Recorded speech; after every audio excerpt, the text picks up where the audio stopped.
¿qué ganaremos con matar a nuestro hermano? En lugar de hacerle daño, vendámoslo a esos mercaderes ismaelitas. Estudiemos juntos Génesis, capítulo 37. Qué gusto saludarte esta mañana, que Dios te bendiga, que te dé sabiduría, fortaleza y entusiasmo para tomar las decisiones de este día.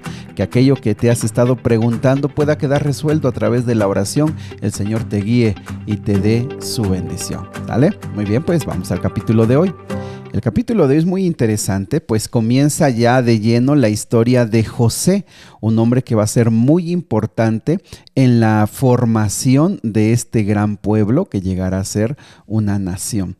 Dice el versículo número 1 que Jacob se instaló en Canaán, allí donde sus padres habían vivido como extranjeros, como que inicia un periodo de estabilidad. El versículo 2 dice que José tenía 17 años, es decir, ya no era un niño, pero tampoco tenía ya la responsabilidad como de un adulto. También dice que se juntaba más o estaba más de cerca con los hijos de Bila y de Silpa, que eran las concubinas de su padre.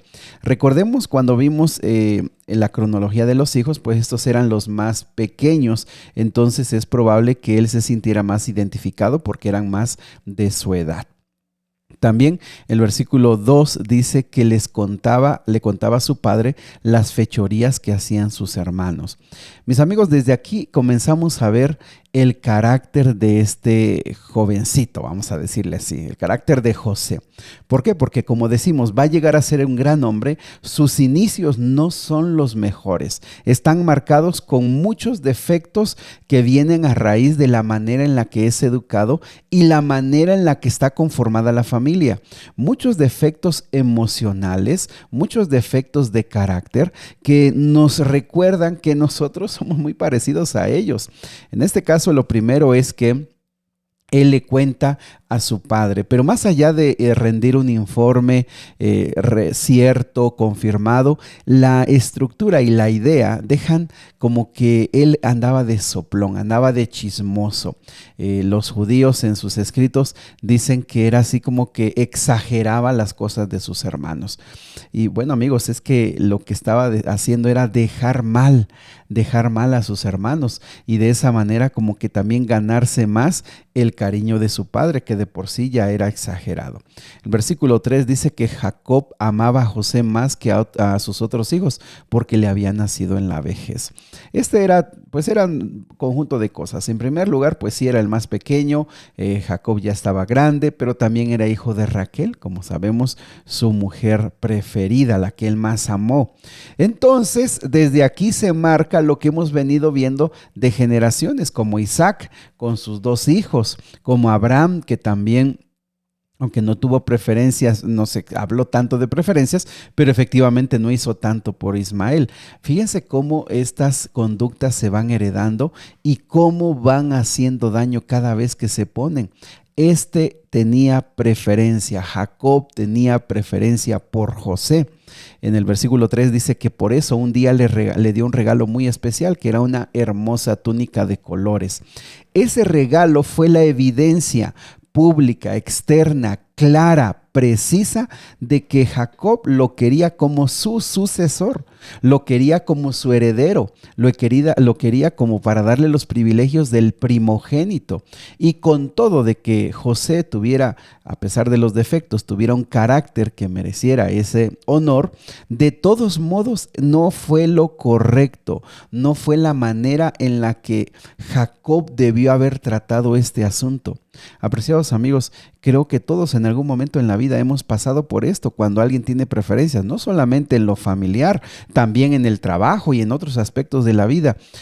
Este Jacob, le faltó la sensibilidad de entender la situación que estaba sucediendo en su propia casa. El versículo número 4 dice que sus hermanos lo llegaron a odiar mucho, lo odiaban, porque su padre lo amaba más y no le decían ninguna palabra amable a José. Fíjense cómo se va formando el ambiente familiar, cómo se va echando a perder el ambiente familiar por pequeñas conductas y bueno, a veces también muy visibles, que las personas, en este caso José, en este caso Jacob, van tomando. Ahora, ¿es entendible lo que sus hermanos están sintiendo? Es entendible, sin embargo, por supuesto que no es algo justificado. ¿Por qué? Porque no puedes llegar a tener este odio hacia tu misma sangre. En versículo 6 comienza otro granito de arena más, porque José empieza a tener unos sueños y en este caso están en el campo atando gavillas de grano y estas gavillas se inclinan hacia José. Recordemos que en ese tiempo los sueños eran directamente mensajes divinos, así los veían ellos.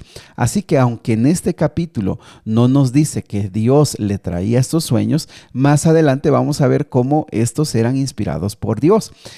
Amigos, el punto aquí es que José está llenándose de orgullo juvenil, de un orgullo malsano. Él no está entendiendo la situación, no está dándose cuenta. Su padre lo está prefiriendo, sus hermanos lo odian. ¿Por qué agregar más problemas a lo que ya está? Ahora, él les cuenta, y por supuesto que sus hermanos lo odiaron más, dice el versículo 8, por la forma en que se los contaba. ¿Por qué? Pues porque dejaba ver que él iba a ser grande, que a él le iban a servir, que él iba a ser el importante. En el versículo número 9 llega otro sueño, como si la situación no estuviera ya mal. Ahora el sueño implica el sol, la luna y las estrellas, que eso, por supuesto, nosotros aún mismo podríamos interpretar que se refiere a su papá, a su mamá y a sus hermanos, dándole cierta honra. En este caso, su padre se molesta, lo reprende, pero también un poco para, un poquito para apaciguar la situación y decir, ¿cómo crees que un día tus hermanos, tu madre y yo te vamos a servir? Pero también Jacob no toma una acción para poder disminuir esa presión que se está dando. Bien, en el versículo número 13 lo mandan a Siquem, allá se han ido. Fíjate que de Siquem al lugar donde ellos estaban viviendo había unos 100 kilómetros. Entonces se entiende que era más o menos como en el verano, donde en la región de Siquem había mejores pastos. Algo también que cabe aquí mencionar es que los hijos de José van a Siquem sin miedo, sabiendo que años atrás habían ellos hecho ese homicidio, habían matado a tanta gente allá, pero al parecer ellos no tenían ningún tipo de miedo. Van para allá, mandan a José y fíjate, aquí me parece importante ver que Jacob o no se había dado cuenta o definitivamente no sé qué pasaba por su cabeza, o también sus hijos que odiaban a José, se habían cuidado de que su padre no se diera cuenta de que odiaban a José. ¿Por qué? Porque lo manda sin ningún tipo de cuidado. Lo manda ya 100 kilómetros de distancia. Si él realmente se hubiera dado cuenta, hubiera sido consciente, por supuesto que no lo mandas allá. Algo le puede pasar, algo le pueden hacer, pero bueno, los manda. Al final los encuentra, versículo número 19, José los encuentra y fíjate cómo los saludan. Aquí viene el soñador, aquí viene el soñador. Y mis amigos, en esta expresión comienza quizá lo positivo, aquello que sí era bueno en José. Me refiero a que él realmente en su corazón estaba comprendiendo que Dios lo estaba llamando a un propósito especial. Él estaba comprendiendo que Dios estaba poniendo en su corazón sueños que tendrían en algún momento un cumplimiento y que sería útil para algo. Apreciados amigos, José aquí en este capítulo no lo vemos como el gran héroe de la fe, que lo vamos a ver más adelante.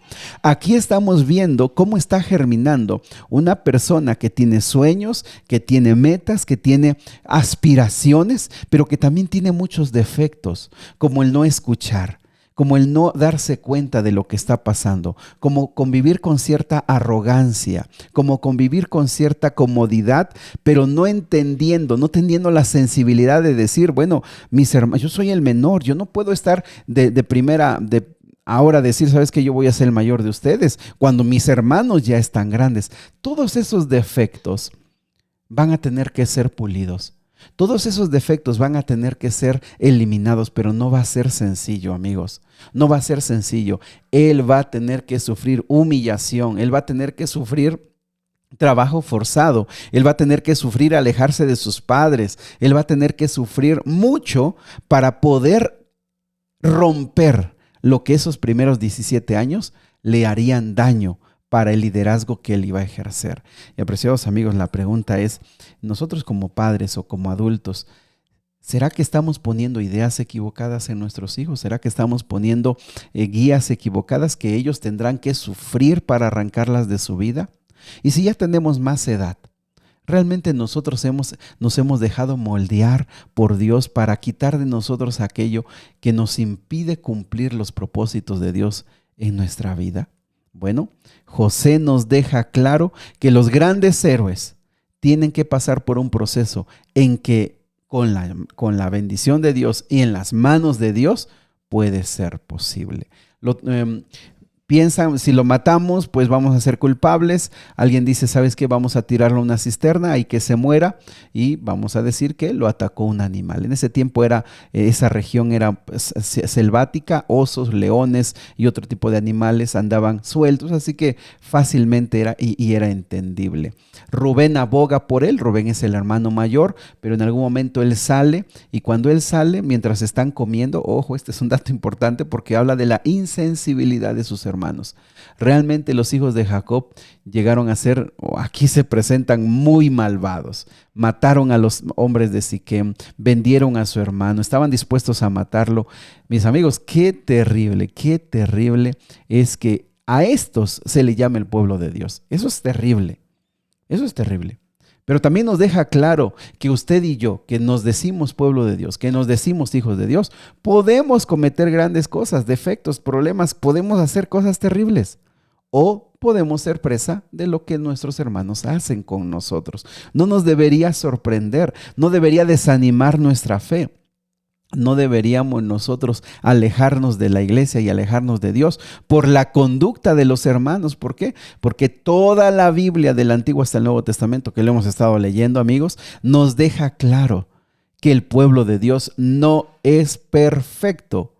El pueblo de Dios no es perfecto, comete muchos errores y a veces cosas que ni los de afuera cometen. Leíamos allá en 1 y 2 de Corintios. Amigos, después de comer y con esa frialdad, dice, vamos a venderlo.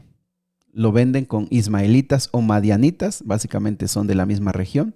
Lo venden por 20 monedas de plata, que era como 2/3 del valor real. ¿Para qué? Para dejarle ganancia a estos que lo van a llevar a Egipto para poderlo vender. Eso estaba totalmente contra las leyes de ese tiempo, pero no les importó.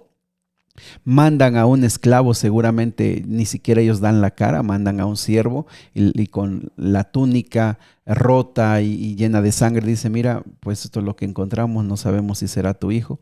Y con esto destrozan la vejez de su padre.